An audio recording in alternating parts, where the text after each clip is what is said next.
Son got the sauce, boy. Yeah. You're so lazy. Hey, JB. Sounds good. Johnny on the track. You already know who it is, TMG. Been out here doing this here many moons now. Let's go there. I had to get it on my own since I was 13. Had a few red streams. Had to dig deep, had to find a warrior within me, yeah, yeah. The bottom where I come from, so I know what the struggle like. Obstacles I've overcome, living a troubled life, yeah. Everything we go through, we supposed to, it's just a part of life, yeah. Everyone who meets you, you're supposed to, wrong or right, yeah.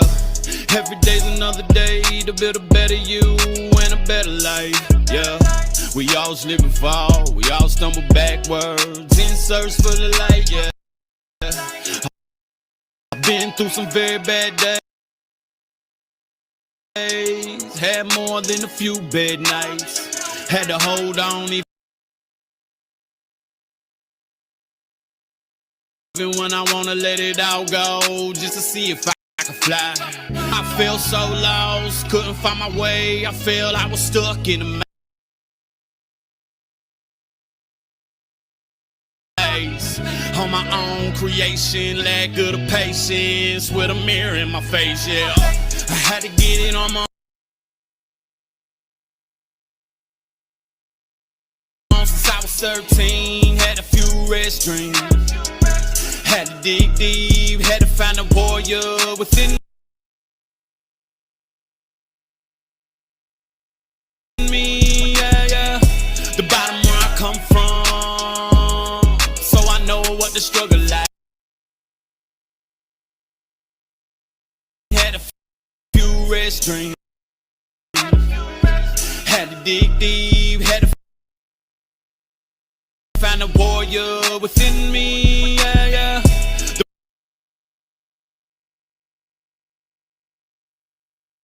The bottom where I come from, so I know what the struggle like. Obstacles I've overcome, living a troubled life.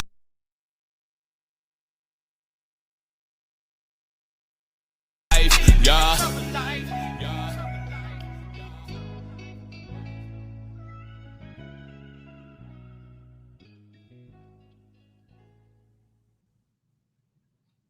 Whoa, thank you for that, Sten Joddi.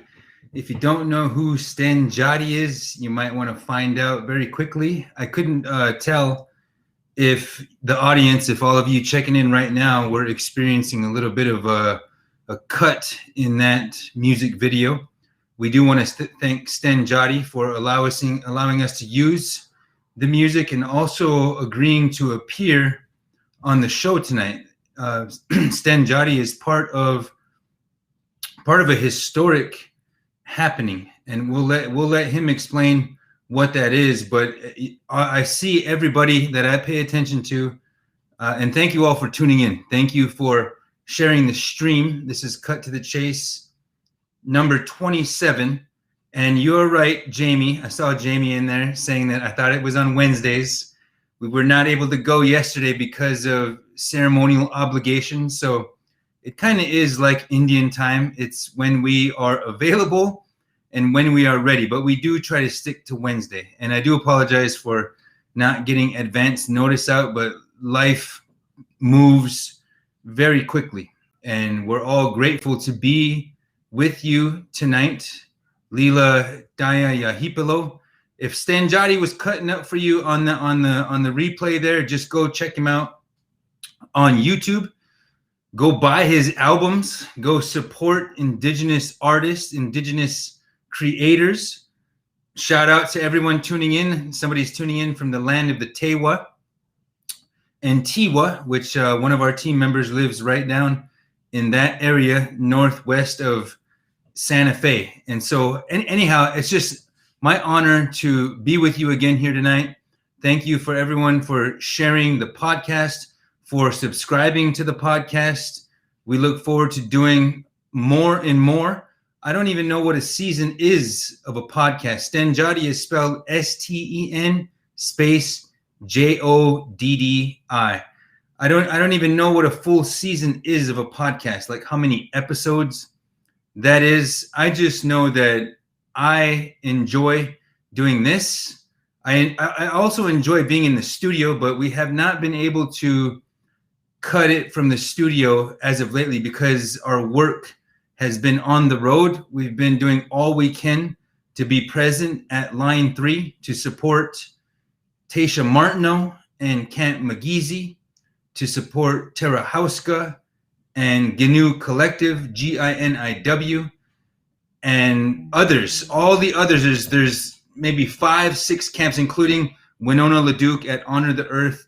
And these are personalities that I highlight because they are either the founders of resistance camps or they are indigenous, non-binary folks who have created those spaces to invite anybody who might be labeled in our world, or who might have to fight for space inside of a hetero culture.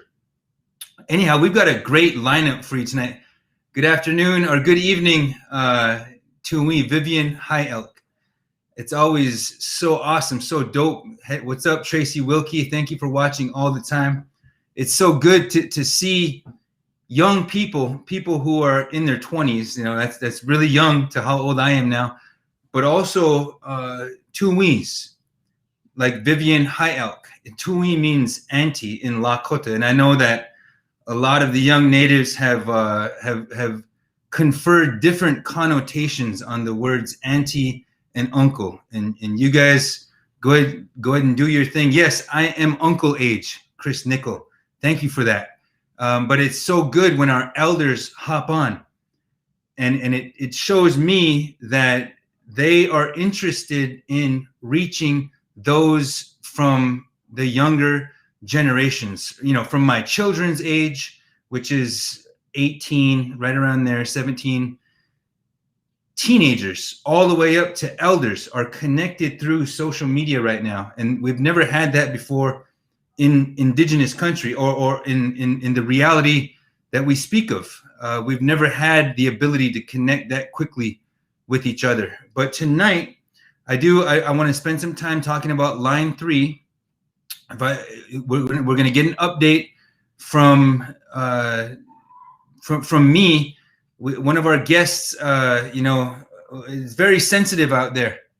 It's very sensitive operation out there, and it's you can bet that not only are the arms and institutions of the corporate state monitoring what we say on this show, not only are they monitoring everything that's happening at Line 3, they're monitoring everyone who is conducting themselves in different respects at Line 3. And we were going to get an update from somebody who is in those trenches, so to speak, on the front line as we've come to know it.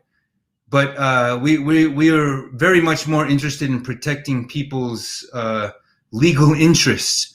So we will forego the on the ground update, but we've got a couple of awesome videos to show you when we speak about Line 3, which will be very quickly, because after Line 3, if you have not noticed, we have relatives who are going through the worst of it right now. They are being evacuated all over Lame Deer, all over Northern Cheyenne territory. I know there are shelters there. The Red Cross is on the ground in Busby. They've opened gyms. They've canceled schools. They've canceled work.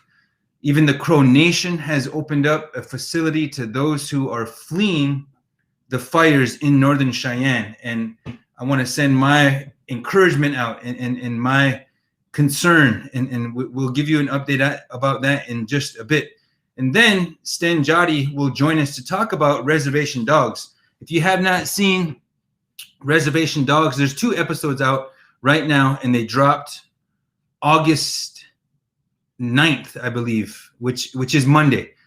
That is when 2 episodes were released on Hulu, and Reservation Dogs is is something else. You know how they call this something else? Well, this is a creation of something else, and we've got one of the actors, one of a creative spirit who happens to be inside the makings of Reservation Dogs, and we look forward for others to join us as well. Tonight we got Sten Joddi, and the invite is open to Lil Mike and Funny Bone. They've also agreed to come on. And lastly, I want to give you a, like I said, we can't take out the trash on Kristi Noem every single time she does something, because that would be every other week that she does something completely asinine that draws the attention and the ire of all critical thinkers or respectable and respectful people of this world, of the English-speaking universe in what is known as the United States. South Dakota, North Dakota, we're always doing things for the wrong reasons. We're famous for the wrong reasons. And tonight, to close out the show, we'll tell you what South Dakota has done lately.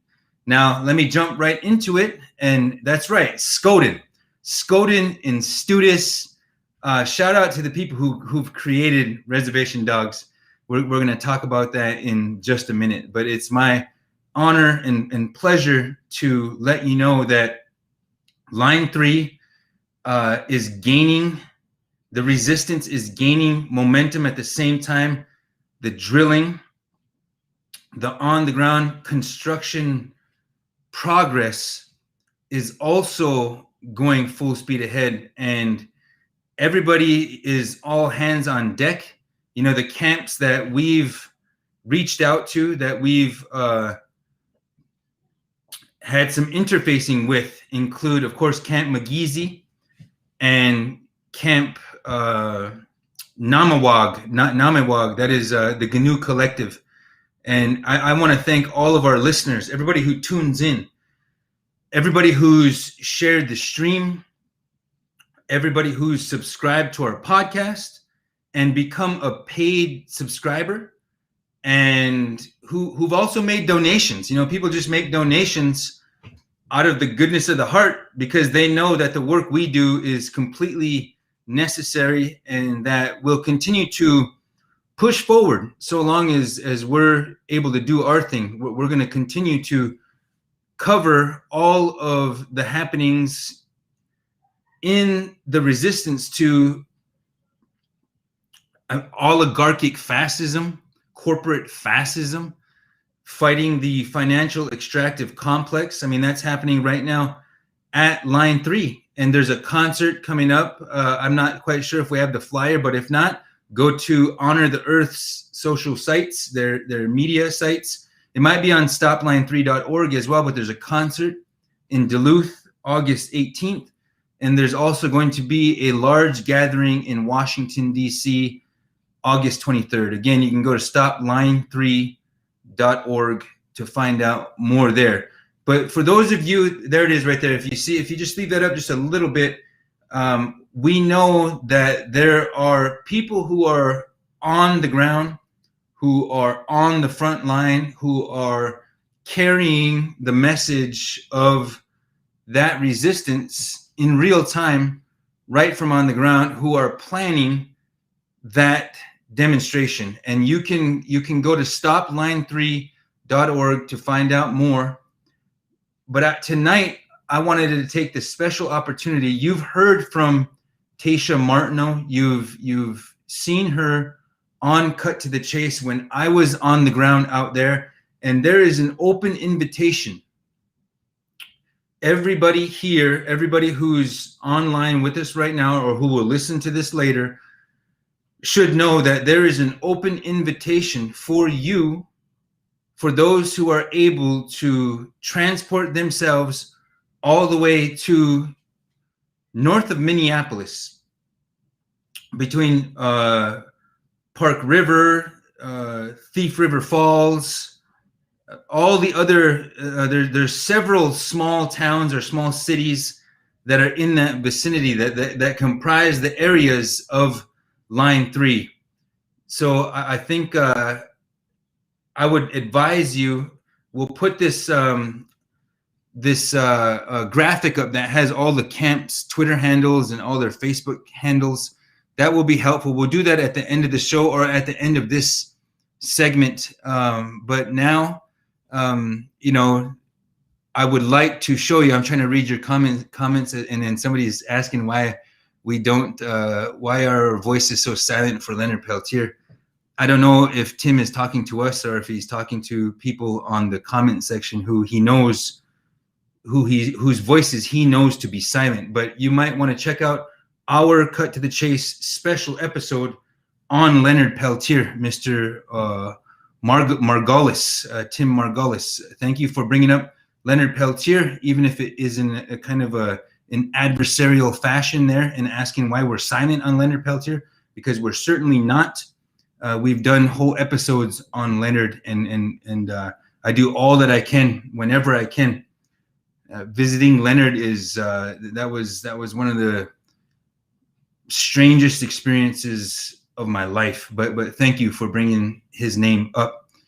Now I want to show you a couple of videos that we were able to do with Tasha Martineau, again, Camp McGeezy at Line 3. So if we could roll one of those videos and stick around, because we will discuss it after its conclusion, and then we'll continue on.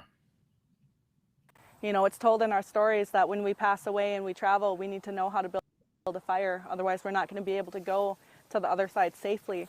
And so this is where I learned to build a fire, right here. And, you know, my grandmother was in the boarding schools. They took everything from her. They took her hair, they took her virginity, and they took the language.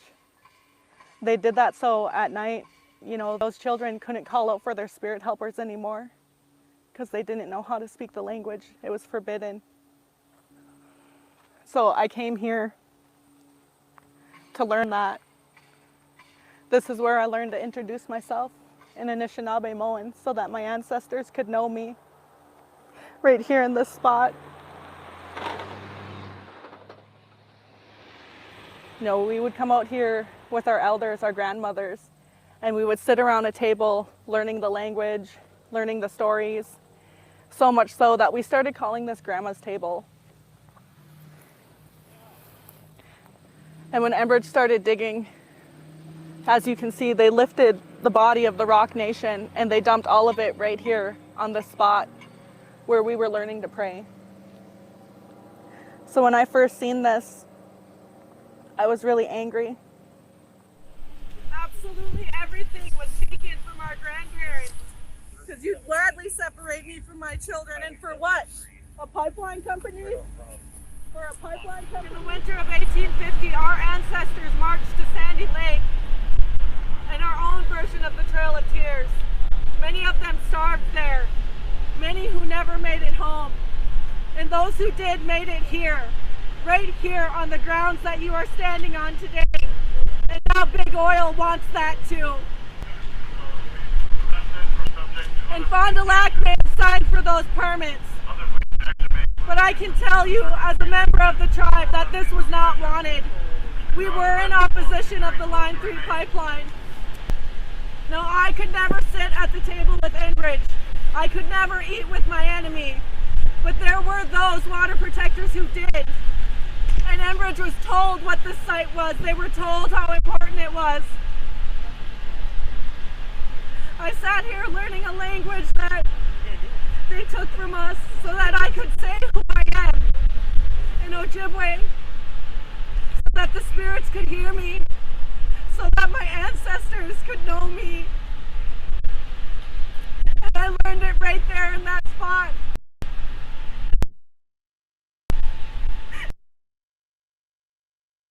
And they've taken that too.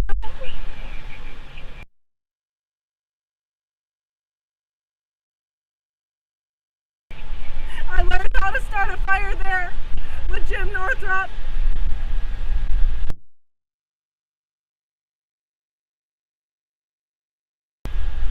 And my children with braids in their hair danced around that fire, reaching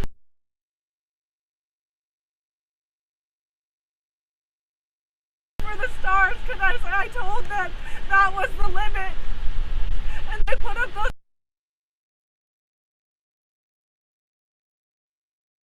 barricades, and then Edward started digging. And to see that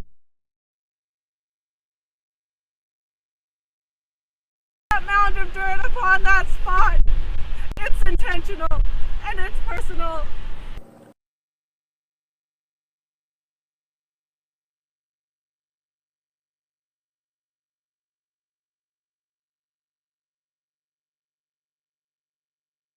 I was really angry.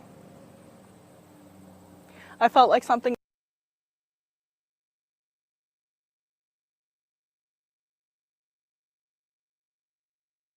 of physical, sexual, and domestic assault. I had a ceremony right here with my elders and my language speakers where I learned to forgive. Not my abusers, but myself. I shed so many layers of trauma right here, and to see what it is now, to know that this corporation can come in here and do this to our sacred spaces because they have all the money and they don't answer to anyone, breaks my heart. So for a long time I was very angry, and I didn't walk in a good way. I'm still very angry, you know, and all of those emotions that we carry, all of it built up is what makes us who we are. You know, we shouldn't feel, you know, to bypass our and just call ourselves peaceful is a lie. We need to learn to come to terms.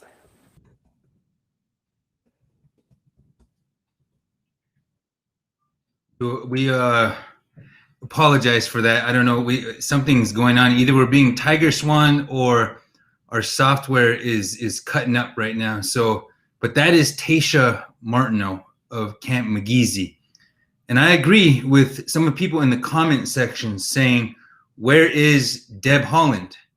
While Deb Haaland is in DC, she doesn't have oversight over Line 3. She does have oversight over the Department of Interior. But if you're paying attention, Jamie Pinkham was on the ground. He is in the United States Army Corps of Engineers. There's another comment, and they're doing what they can. But Biden is their boss, and somebody said, you know, call Biden. He's the president that you wanted. Well, actually, we just wanted a president that wasn't a terroristic racist. And I don't, you know, I trust that things are a little better with Biden. If you ask anyone, I mean, with respect to Indian country, it's just like when Obama was president. We're very visible. We're very much included in the programming, the designing of the programming, the designing of the policy. It's not as confrontational and adversarial as it is with a president like 45. But with Biden, it's a little more dangerous because Native people, Indigenous people have been divided about how to deal with the colonizer since contact. Some of our people have been quick to work with the colonizer and promote assimilation policies because that must be in their nature.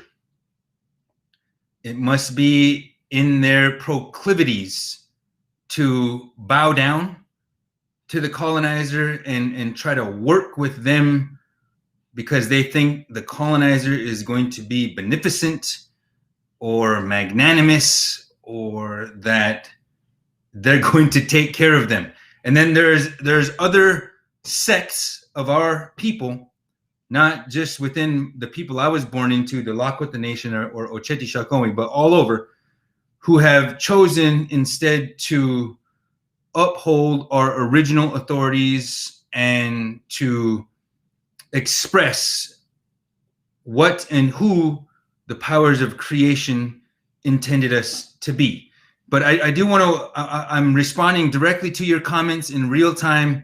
That's the beauty of doing this show live, as opposed to doing it pre-recorded in a studio, which sometimes I like that more than doing it on the fly, but I'm also a creature of the live feed. I gained this sort of on-camera experience during Standing Rock, during the height of No Dapple, and witnessing firsthand a lot of those brutalities and tactics that I know are at play in Line 3. This is why you hear about Line 3 almost every episode, because it means that much to us. With the United Nations declaring a red alert, meaning that our climate is collapsing, that we've got to do everything within our power. We can't simply say the oligarchy is too strong, that they've grown too big to fail and they control our economic reality. These people are human beings with addresses, with mortality, with the same temporal challenges that we have, and they are reachable. We have to say to ourselves that this is possible, that we must continue to stand up and to fight. And this is why we talk about Line 3 all the time, why we highlight everything that's going on there. And I apologize. We have another video, but we can't show it right now because that was a little bit too much breakup there to ask you to kind of sit through that. But we will try again with Reservation Dogs. But for now, let's move on to Line 3. Before we move on, I don't know, Control, if we have that graphic that's got Camp McGeezy, Red Lake Treaty Camp, GNU. There it is, GNU Collective. I want to leave that on the screen just as I close my thoughts about Line 3, because those are the places that you should be following, or that you should be sharing their content. You should be subscribing to their message.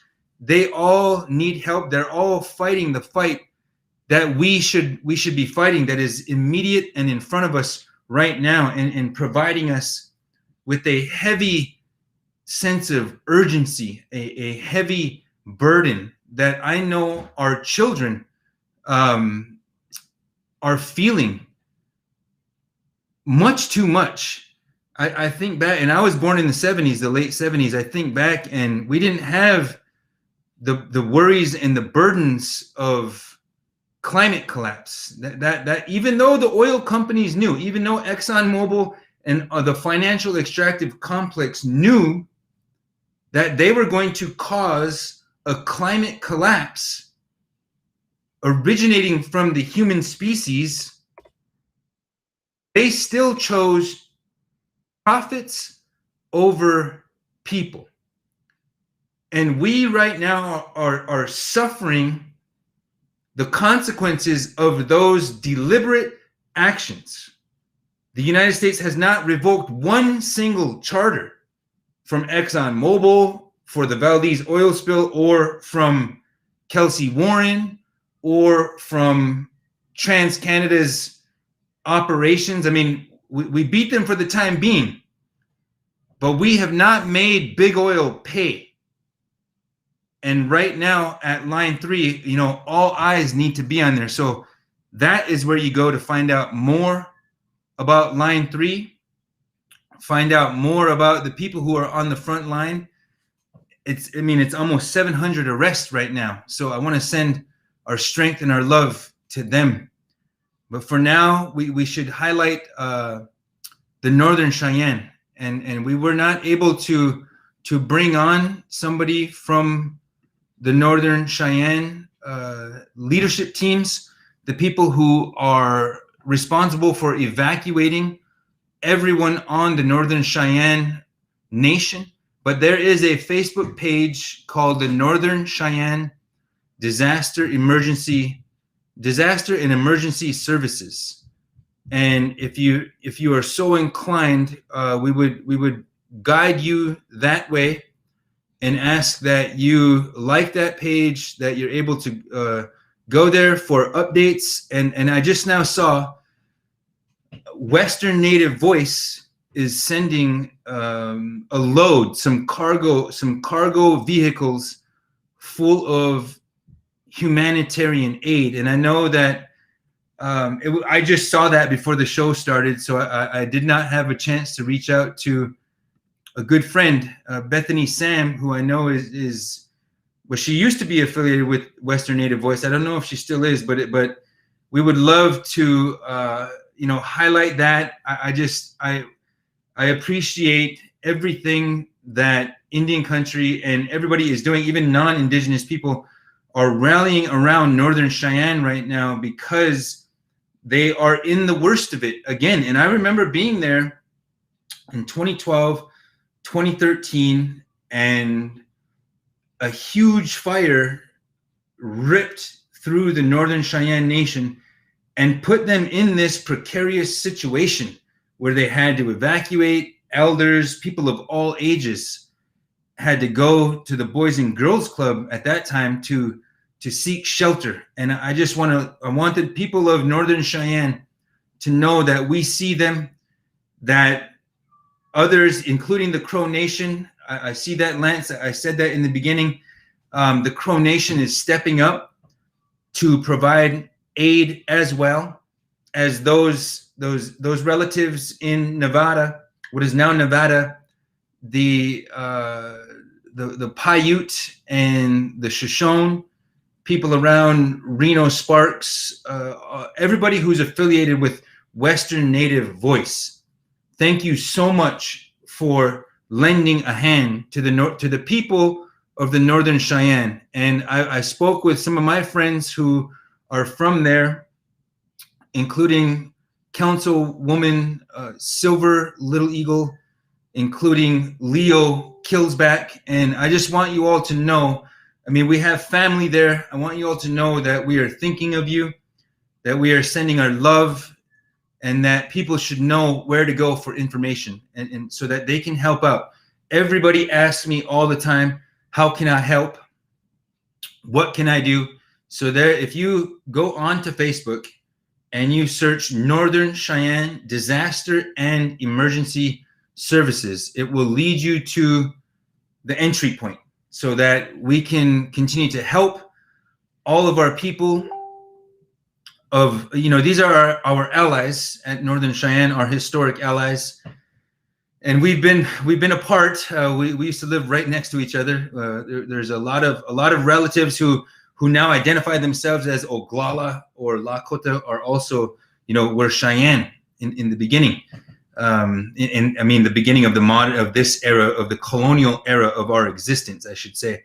So it hurts to see that, old people are being evacuated and they're in harm's way. They're in the struggle. They're in the thick of it right there, right now. So I just wanted to let you all know that is where you can go to keep up with these devastating fires in Northern Cheyenne country, which is near Lame Deer, Montana. That is the tribal governmental seat of the Northern Cheyenne people, the Northern Cheyenne Nation. There's also Southern Cheyenne people who were removed that are in the same people, but they now have this different political identity in what is now called Oklahoma, the Southern Cheyenne and Arapaho peoples. Anyhow, Northern Cheyenne Emergency and Disaster Services. Thank you, Melinda Cloud, for putting that in the comments. But I want to move on now and speak on this amazing development. I watched it as soon as it came out because anytime Hollywood gets involved in Indigenous agency or representation or media creation, it's a big deal. It's a big deal that Martin Scorsese and I don't know if Leonardo DiCaprio is financing any of that film, but there is another film coming out called Killers of the Flower Moon. I've got friends in that film, friends who are actors and creatives and otherwise just expressing our agency and our representation in real time. And now Taika Waititi, I don't want to butcher that name, but this brother has come straight up and he's made Jojo Rabbit, which is a brilliant film, and he's got a different approach to the way he does things. He's teamed up with Sterling Harjo, and they've created Reservation Dogs with the aid, help, and assistance of a whole bunch of others that I don't know. But and we have the honor and the privilege to bring on a brother named Sten Joddi, who I was aware of before Reservation Dogs, because he is a creative force. He is somebody who is coming up, getting it out the mud, as they say. And I really, that was his video in the beginning of this show. Even though our videos are cutting up, we're gonna have to figure that out, and we will. But I do want to, without further ado, bring on. Well, before we bring on Sten, let's try one more rolling of the Reservation Dogs clip that we have.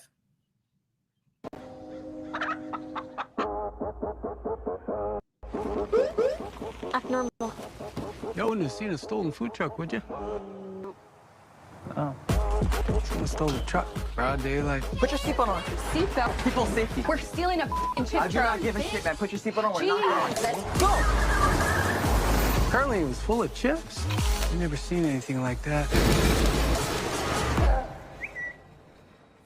You're good thieves. Best in town. Oh, thank you.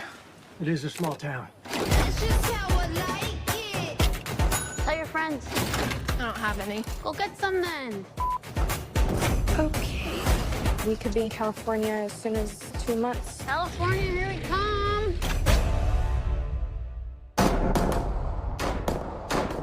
You and your buggy ass friends. What are you gonna fight for? Nah, I just with you. What? You guys watching this? It's gonna be like a month. What kind of gang was both red and blue? Indian Mafia couldn't make up their minds if they want to be Bloods or Crips more. Maybe they're Blips, or maybe they're Cruds. Hey. It's easy to be bad. Like the man. It's hard to be a warrior with dignity.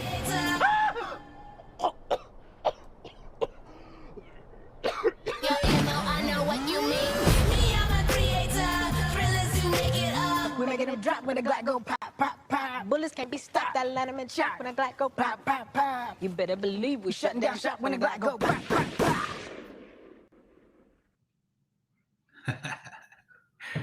That's pretty dope. Let's bring on Sten Joddi, please. Make sure he's brother. Can you say something? Make sure we can hear you. Hence J, Sten Joddi, Hey, how you doing, brother? How, brother?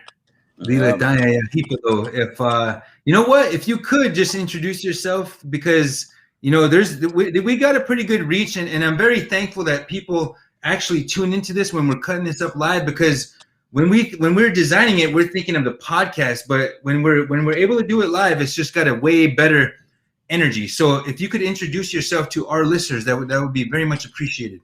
Yes. What you heard me say was hello, how are you doing? Sten Joddi is what they call me. I am of the Muskogee Creek and Seminole Nations of Oklahoma, and that's where I was born and raised. I do now reside in northern Iowa in Mason City, and that's where I have my family. That's where home base is now. And yeah, man, been doing hip hop and tattoos pretty much my whole young to today, and that's kind of what placed me into the positions that I was able to get seen for the show. And yeah, I mean, just music and tattoos, really family music and tattoos is what my life revolves around, especially with just my native culture and, keeping that going. And you know what I mean? Like, yeah, I mean, that's pretty much what saved my life from crazy, as you can see, Res Dogs, man. What's really cool about the show is like to it all, and I can definitely pull from my own life experience, are definitely right on point with this show, man. And as it gets further into the show, you see these kids coming of age, man, and it's really cool that it's a modern look at it. So yeah, man, I'm just happy to be here. Be that you wanted me to come on and you know, I'm honored, and it's a pleasure.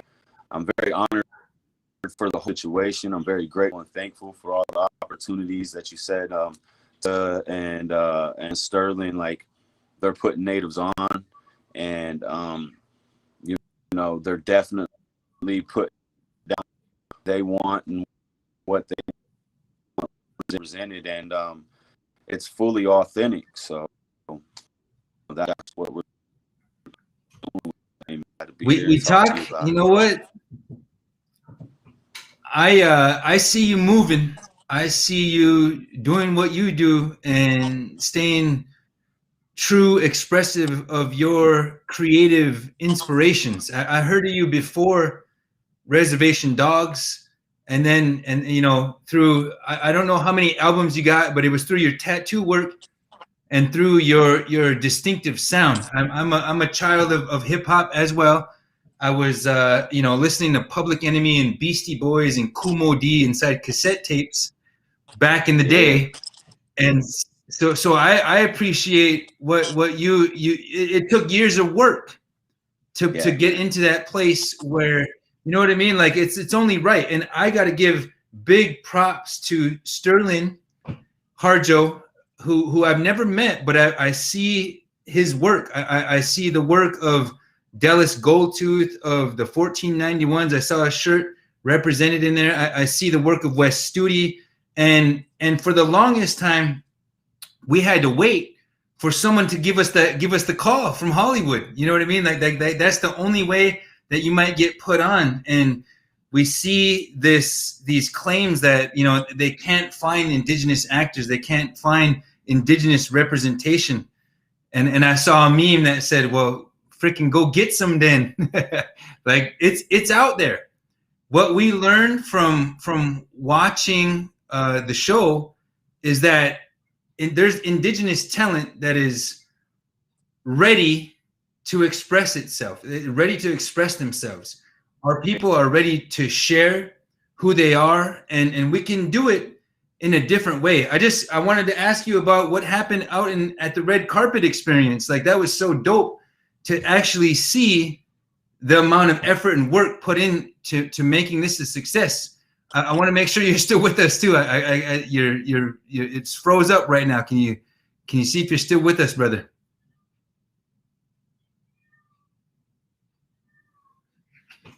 Uh-oh. Let me wait it out here for just a second. I want to make sure that brother Sten, if you might want to log off and then log back on, and we'll just hang out for just a minute. And I can see in the comment section that, there you go. Are you back with us? Yeah, I'm here. I can see. Oh, he's here. Okay, so people are asking about what was it like in Hollywood? How did that all go down? And, you know, what episodes are you on? When do you appear in the show? And can you talk about your role in it? Yeah, man. I want to shout out all the directors I've worked with. Of course, Sterling Harjo, Taika. It's just I got to meet him in Hollywood. And then, like, Sydney Friedland, she is the one that actually directed my episode, directed the music video that my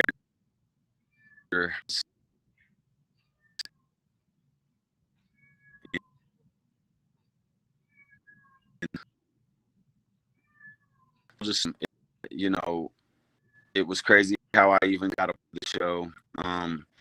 It was a random email asking me to audition, and so I took the I got a few phones, Sterling himself, and from there it was just kind of, he treated me like family from the beginning. Like, we was, you know, we were long friends or something, and he's just that type of dude, man. And, you know, I'm grateful for the opportunity that he gave me, that he's given that whole Oklahoma period, that opportunity, from outside that community opportunities. I mean, all the way down from cast and crew and everything.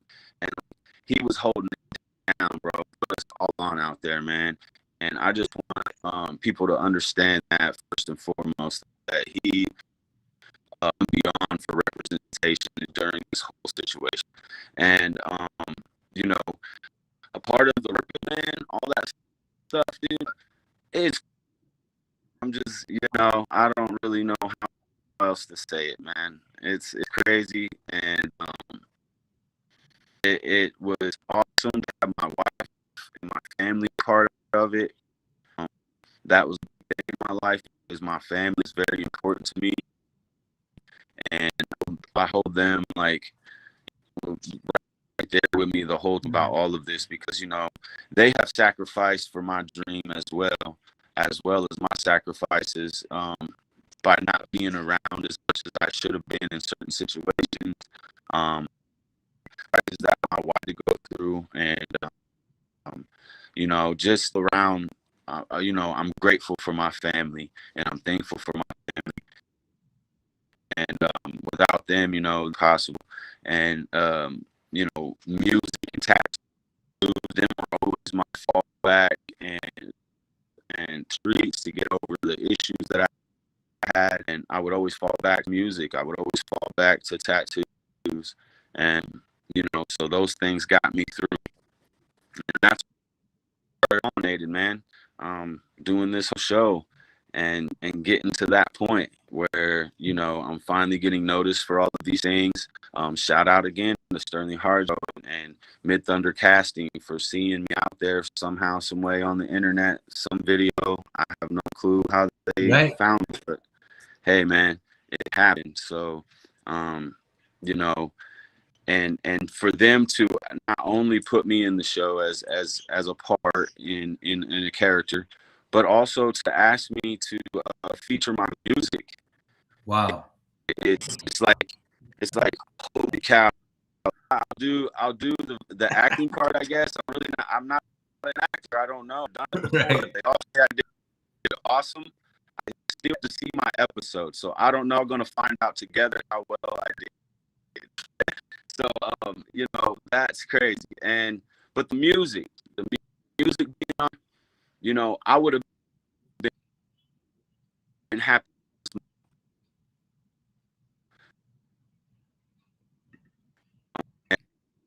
And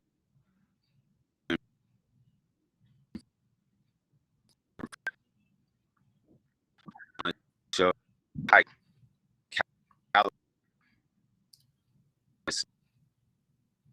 not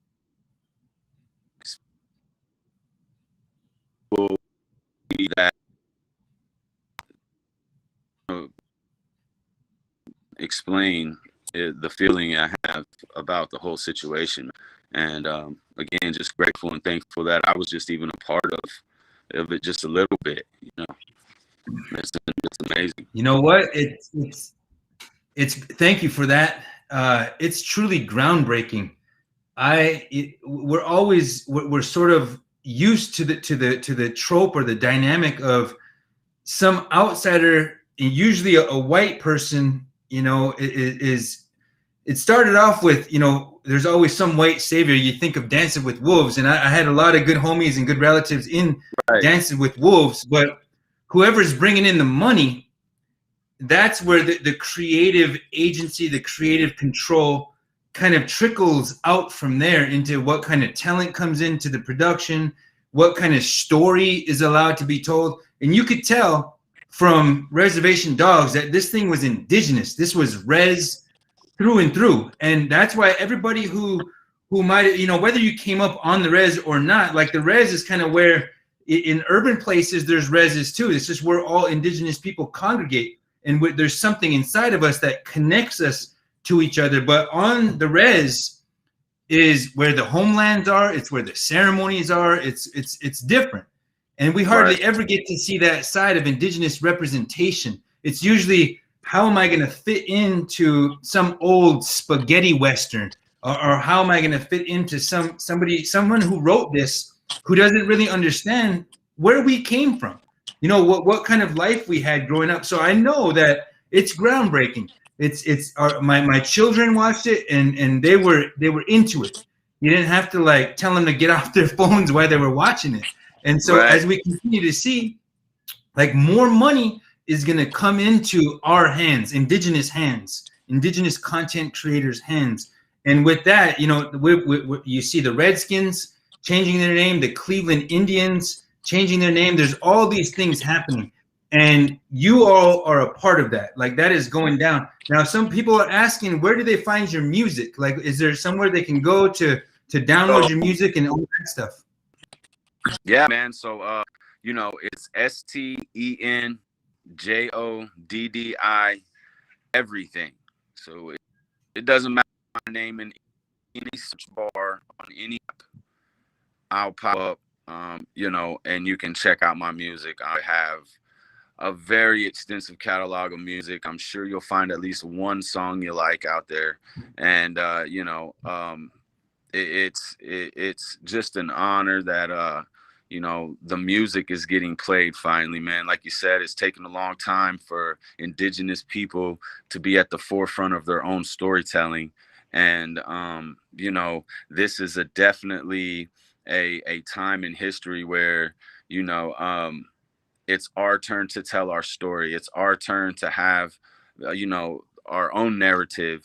And for not, like you said, a white savior coming in and it being, you know, look, shout out to all those movies and all those shows, you know, they're very awesome. Like you said, you had friends in some of these movies and shows, and you know, shout out to all of them, you know what I mean? And because they broke the door down for us to even be able to be this far. And so, you know, but at the same time, I always say it kind of like, you know, exceptions of, you know, Smoke Signals and Dance Me Outside and Miko, which is another Sterling Harjo movie, and like Drunken Town's Finest, which is Sidney Freeland's movie. And without some of those, I mean, they just didn't get the backing and the notoriety they deserved other within Indian country, because we love those movies. And but they didn't get that Hollywood blockbuster backing where they were pushed in every theater across the nation, you know. And you know, they broke those doors down for us to be able to tell these stories and to be able to tell them that that mainstream backing energy there, where we're put into everybody's homes. Where it's a movie on the reservation or in a household, we're on TV and we're in everybody's household. And I think that not only it's great for our youth and us as Native people, see ourselves in a modern light, in real time on TV or whatever.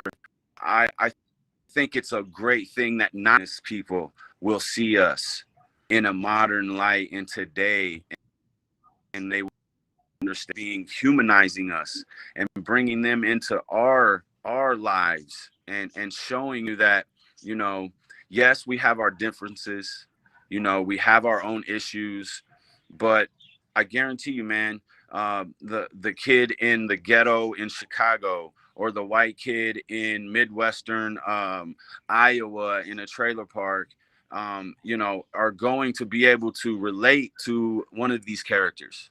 I don't care. I just feel like that is going to be a breakthrough moment, that that it's no longer going to be these goofy questions that we get, man. Like, yeah, you guys still live in teepees, or, you know, I'm an urban native. I come from Tulsa, Oklahoma, Glenpool, Oklahoma. I was raised around all those areas, Okmulgee, and you know, so I got those questions all the time when I was asked if I'm Native, and I say yes, and they say, "Oh, well, why don't you have long hair?" Or, do you guys still hunt and fish? I'm like, you know, like, I don't know if my dad wants to take me fishing, we'll go. I don't know how to answer that. You know what I mean? So it's like, I'm just glad that my kids are going to be able to not get, I mean, maybe still get those questions a little bit, but at the same time, like, that stuff's going to fall away with shows that are bringing things like this to light. So I just think it's groundbreaking. and again, just grateful and thankful to just be a part of it just a little bit, man. It's awesome. You're definitely a part of it, and it's because you put in the work.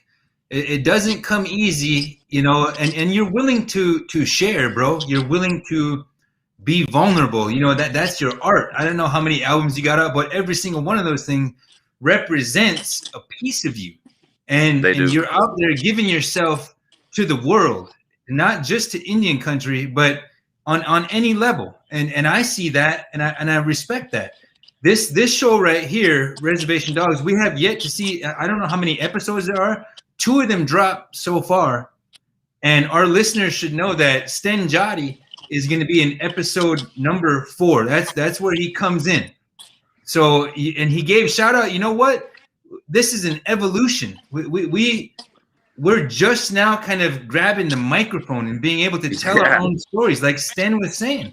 That is a hard, like, I saw a meme saying, you know, no more Indian in the cupboard. We got Reservation Dogs. But shout out to Gary Davis. That's right, man. He had to do that. You know what I'm saying? Like that was what he was doing at the time. When Adam Beach played Squanto, like they had to get in where they could. And they didn't have the money to make the film. They didn't have Waititi and Sterling to put, you know, make it like the way it should be.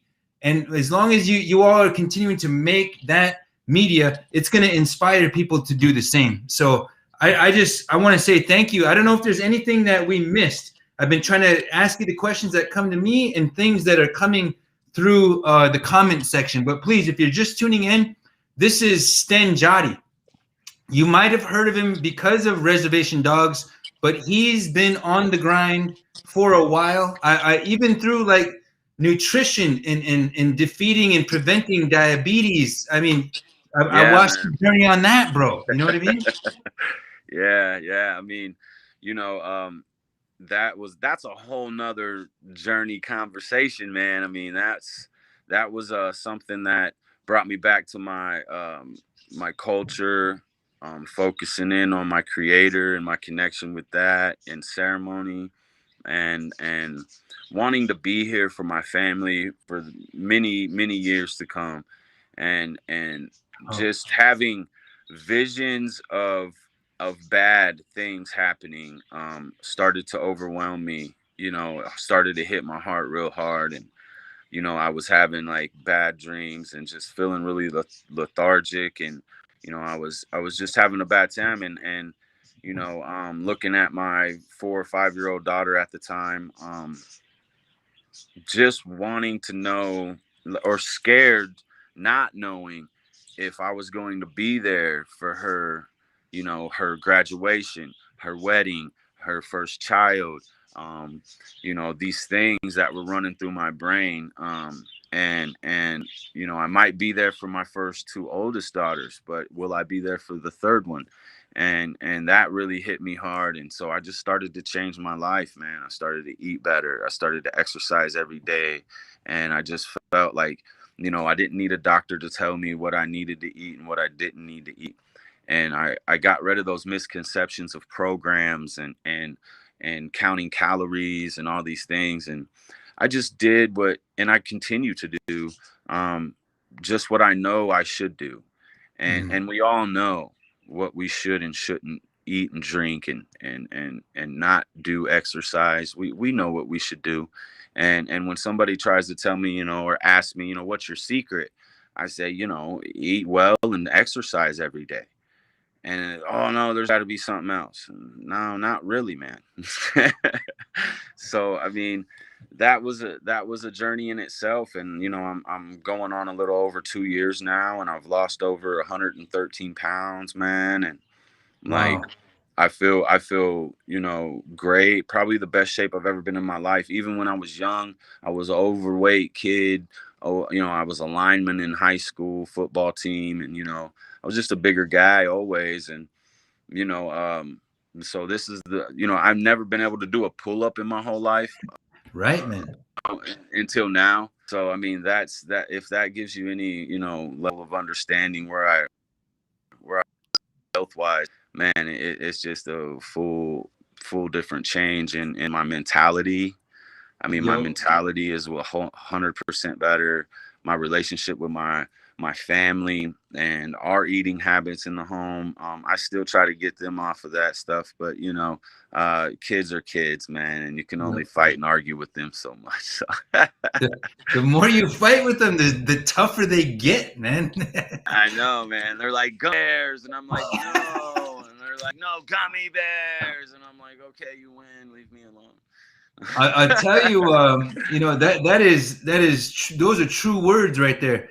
The things that we're putting in are medicine or they're not medicine. The things we put in our bodies, the things we put in our minds, the things that we allow our spirits to access. And so that is very much appreciated. And if there might be something you might have left out, but I just want to give you an opportunity to give some closing comments, and we'll let you go for tonight, brother. But if you're down to come back on, we'd love to have you on again at some point in the future. Maybe when your episode drops.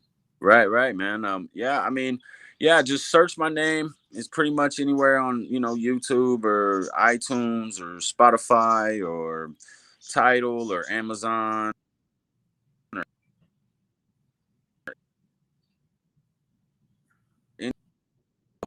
Yeah, just follow me and purchase some music if you can. If you can, yes, share a like, a play. That works just as well, even if you can't afford anything. You know, I don't have any merch or anything like that. You know, I'm still kind of, like I said, man, I've just been on the grind and you know, I don't have any street team or no managers or nothing like that. It's just me and my wife and my kids just kind of digging it in there, you know. So it's just like, you know, we're just grinding this whole ride out, and we're going to see where it takes us, you know. So, yeah, if you guys, stenjoddi@gmail.com. I'm booking now for speaking engagements or performances. If you want me to come out to your res or your community and talk to the children and get a little bit of what we were just talking about, I'm down to come kick it with y'all, man, and come kick it with the community and you know, tell them that, you know, we do now have some things that they can watch on TV and aspire to be, man, and people that they can look up to and see themselves in real time. And I just want our Native youth to understand that it's here and the time is now. And I'm just glad to be a part of it, man. I keep going back to that. I'm just grateful.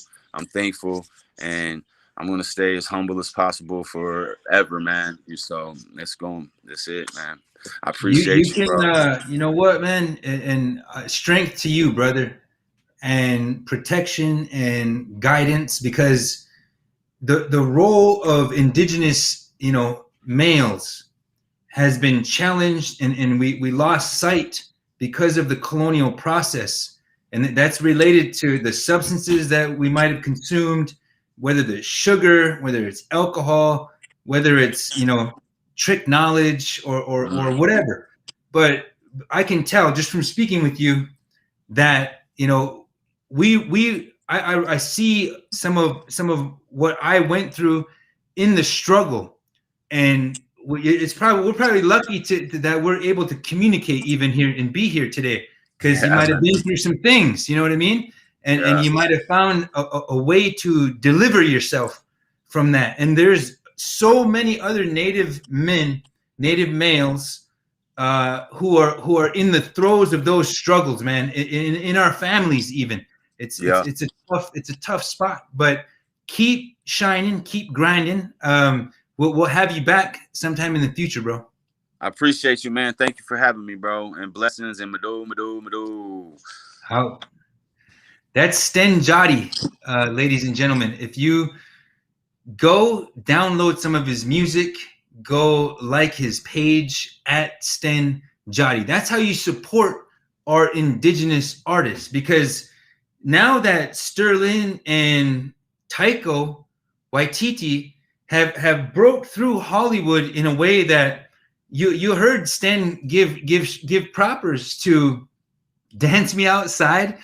That's a dope film. Dance Me Outside. Chris Iyer, Smoke Signals, man. You gotta give it up. You know, not only Smoke Signals. There's what did he say? Mako. That's another Sterling Harjo film. And then there's other films that came from a friend of mine named John Fusco, like Thunderheart. I'm sure a lot of people know about Thunderheart. Those are incidences when the big budget films access indigenous country, but it's produced the talent that is on stage that we certainly respect the journey and the stories that they've been able to tell, sharing their talents, sharing their vulnerability. Like Adam Beach. I've met Adam Beach a few times, and he uses his platform as well. If you remember Teresa Spence, at or around the time of Idle No More, Adam Beach was visiting her while she was fasting. And also he came to Standing Rock. A lot of people who were there at Oceti at the No Dapple struggle got to meet Adam Beach, among many other celebrities. Graham Greene, Gary Farmer. I got a story about Gary Farmer. One time we collided. We synchronistically intersected somehow, some way down at Sandia Casino. And anyhow, Floyd Red Crow Westerman. I somehow synchronistically collided with Elder Floyd Red Crow Westerman as well. And so we're going to continue to see all of our complex experiences, our complex talents from the good, the bad, the ugly. You know, we're going to express that in our art.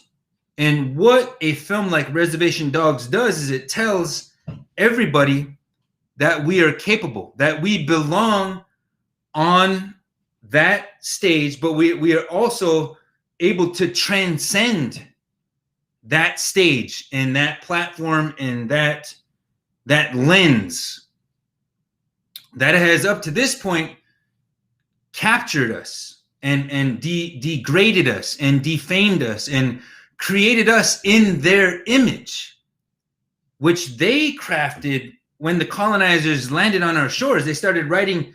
We became a part of their cultural mythology. They started writing about us. They were trying to understand us, and they warped us in the sense that, you know, now we're trying with our lives to find our way back to the truth, to what we are right now, not what our ancestors were. You know, we're not. Yes, we respect our ancestors, but we're trying to be the ancestors of today. We're trying to aspire to what our ancestors aspired to. And it's not wrong to want to be like them, but we're not them. We're here right now. They're with us in spirit, but this is our expression. And that agency, that power rides with you all. And we've got to recognize that. So I just want to again thank Sten for coming on. We're going to continue to see big films made. I mean, Resball. Not only did Taika Waititi get involved in creating indigenous content, now LeBron James is going to make a film, produce a film about Resball. I mean, that's dope. That's crazy. I can't even. We're going to see that transformation right now. So thank you again. Please go to Sten Joddi. Find him on Instagram. He's got crazy TikTok videos. Thank you for making those, brother. Please go dap him up, give him some love, follow him, and make sure to support his work financially if you can. He told you how to support him. Now, lastly, and we're gonna keep this under 80 minutes here. I try to shoot for 60 minutes every time, but I get on and then there's an engaged audience, and I appreciate you for being here. I appreciate you for sharing a bit of your evening with Cut to the Chase. Please subscribe to our podcast. Become a paid subscriber. This is part of our journey. I'm able to express everything that we're getting into, including Line 3, through this platform. And thank you to our sponsors, Lakota People's Law Project, Last Real Indians, Indigenous Peoples Movement. These are places that have agreed to let me express, from my perch, from my perspective. And it's a limited perspective, but I try to be open-minded. And that has led me into certain things, just like how Sten Joddi was saying, things you never could have imagined. And I know that a lot of you who are graduating from or deprogramming yourself from everything that the colonial aspect has inflicted on us are now, we're all waking up together. Every single day there is an awakening. Every single day we see a reckoning of this country, of Canada, of white supremacy colonialism, white supremacist colonialism. It's crumbling. It's deconstructing. It's falling apart from within, and we're able to witness that in real time too, which is a beautiful thing. All of our white brothers and sisters who might identify as white, all those who are black or identify as black, or whatever your label is, whatever your classification is, whatever your race, color, creed, religion, all of that stuff, we are in a time where we're able to liberate from all of those. There might be confines sometimes, but we're able to connect with each other's humanity, each other's spiritual dignity. And we who respect each other on that level have to carry through. We have to carry on. We've got to show up at line 3. We've got to show up at the polls. We've got to show up when people like Kristi Noem in South Dakota, and I'll segue into that right now. We have to show up. We have to link arms and show up for each other. There is no country for obsolete bigots. There's no place for bigotry in our world right now that we are co-creating. So to close the show tonight, I do want to highlight something that's going on in South Dakota, something that went on in North Dakota. If you remember, Representative Ruth Buffalo and I forget what Billy Joe Beheeler's title is. She's with the Bismarck Mandan parent organization, but they came on at short notice and spoke to us about North Dakota. They were introducing the requirement that Indigenous studies, Indigenous material inform the curriculum that is required by state departments of education, in that case, North Dakota. But right now, what happened in South Dakota was that the state had convened these sessions, including legislators, including other stakeholders that said, look, in South Dakota, we need to start teaching about Indigenous history, Indigenous aspects. The Indigenous experience must inform our educational institutions. And there was a recommendation put together that said, look, yes, South Dakota is going to incorporate these recommendations into state required social studies. And this includes things as simple as referring to the Sioux Nation as the Oceti Shakoi. And that apparently has been cut, in the 11th hour. This recommendation, this document of recommendations were edited, and there were quote unquote notable changes that were made, which stated, rather than an incorporation of more diverse perspectives, especially those of Indigenous Native Americans, the document or the recommendations will now call for the teaching of positive and negative aspects of our nation's history while instilling pride in being an American. And if you recall, in this state, Kristi Noem, who's infatuated with Trump Lacana, with the triple K. She is, or appears to be, an avowed fighter of our inherent rights, because half of her state belongs to us, the Ocheti Shakowin. She knows that. She knows she has no legal grounds, no legal legs to stand on. So now her and her state and those who think in that violent colonial settler mentality are trying to limit the educational experience of their children, of our children, so that their imaginations and the information that they're learning will be informed by the tenets and the beliefs and principles of things like the 1776 Commission. And if you don't know, I've talked about the 1776 Commission, just like I've talked about Kristi Noem. If we could, we'd probably take out the trash every other week with something that Kristi Noem does. It is a challenge here in the Dakotas. It is a challenge in every place where Indigenous country is willing to flex, willing to recognize and move and feel those chains which bind us. There are chains there. It's just our schools won't let us teach you about them. The media is just now barely opening up. We haven't had the microphone. The institutions of government, institutions of law, of society have targeted the Indigenous experience, have degraded us. And now we're those of us who've survived, we have survived a genocide.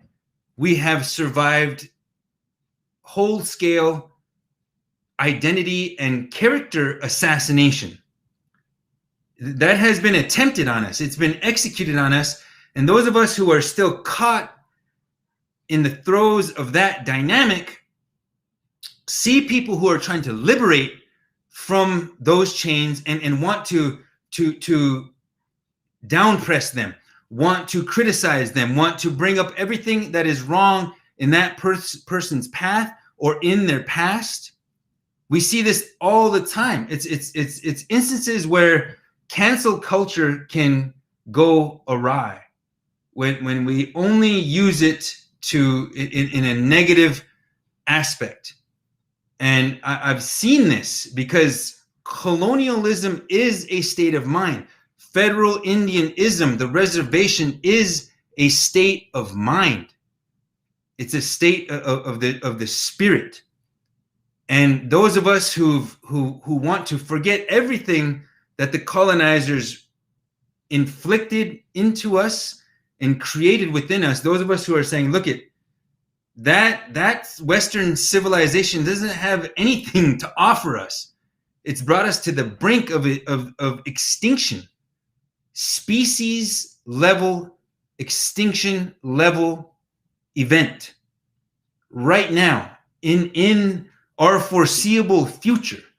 So in that process, there's a lot of Indigenous peoples who've been browbeaten, who've been downtrodden, to question their own power and authority and to uphold that of the colonizer, the Western Christian European colonizer, and all the standards of intellect, the standards of beauty, all that stuff that is like a poison on the planet, that causes the human spiritual being to conduct itself like a virus.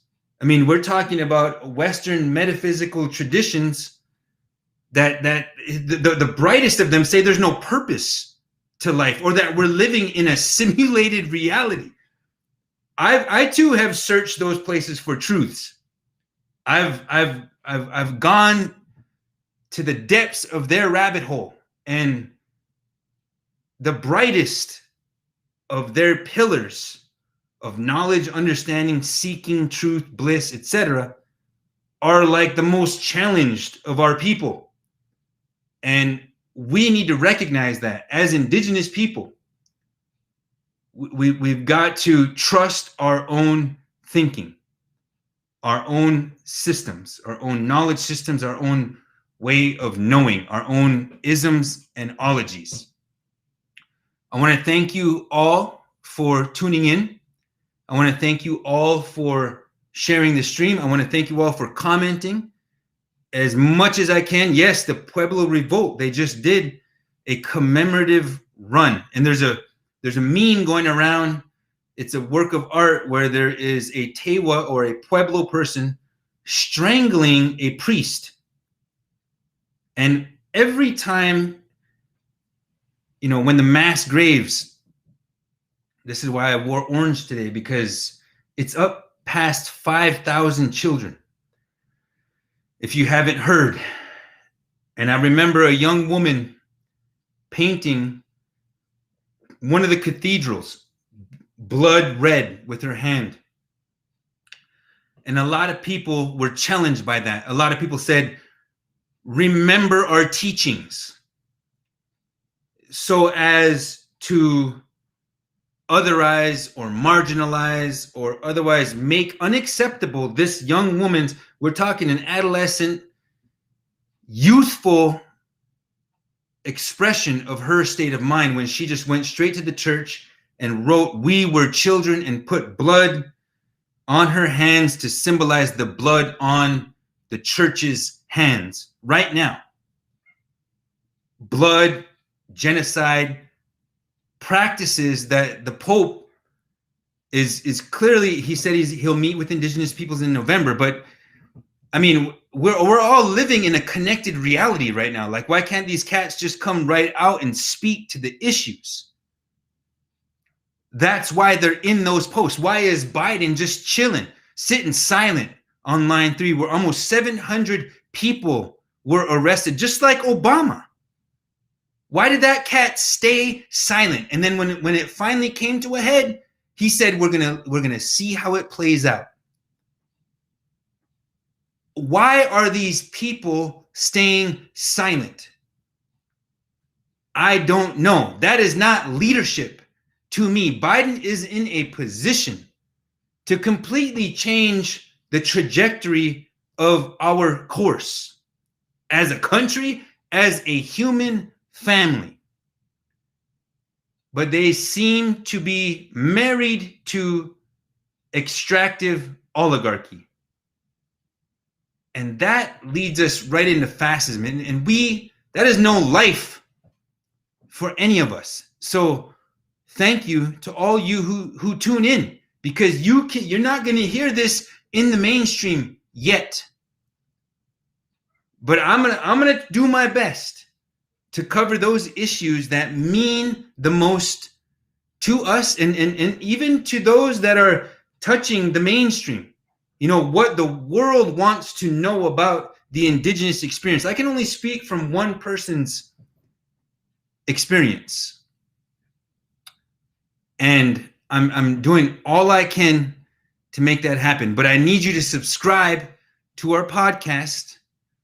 I need you to go to Lock with the Law, Last Real Indians, and Cut to the Chase. There's an Instagram, there's a Twitter for Cut to the Chase. We haven't, you know, we're doing this as we're carrying on full-time jobs as well.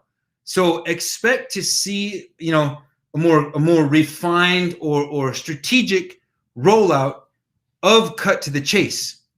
I didn't even know what a season of a podcast was. I just knew that, you know, there is content, there is art that I want to make that I can't wait to do it. I still have a book that's unpublished. I mean, it's only 15% finished, but there's things that I want to create. And I thank you for going along on this journey, allowing me to kind of narrate, inform, and express the aspects of things that I've learned and our teachings, our traditional teachings. Each of our indigenous nations has power and has these teachings within them. We just got to respect them. And it's hard to live them. I'm not, you know, I'm no one's guru. I'm no one's prophet. I'm not trying to be anything other than what I've been given the responsibility to be. And you're able to kind of witness that in real time. So thank you so much for tuning in. Thank you for giving us your support. Subscribe, share, like, all of that good stuff. We really, you know what? And Ruby Montoya, thank you for saying that. Whoever said free Jessica and free Ruby. There's so much that we just can't forget about. So you're going to have to tune into the show to find out what's what. And I thank you for doing so. This has been Cut to the Chase number 7. We're creeping up on 90 minutes. Somebody said go for 2 hours. Look, 60 to 90 minutes is enough. That is enough for me. It's enough for you. It's enough for our team. Shout out to our team, the control room, the wizards behind the curtain here. Thank you for making it an enjoyable experience. So, Lila, Wopila, Tonka, Ichichapalo. This has been Cut to the Chase number 27. I look forward to doing 28 next week. I'll be on the ground at line 3, where it would be good for you to be as well. But please come there in a responsible way. Look at one of those camps. Try to find a way to get in where you fit in. But thank you again. Those are those camps right there. Once again, Resist Line 3, Camp McGeezy, GNU Collective, Red Lake Treaty Camp, Honor the Earth, Welcome Water Protectors. Thank you all for tuning in tonight. Doksha Ake Wachiantilo. This has been Cut to the Chase number 27. And we are out.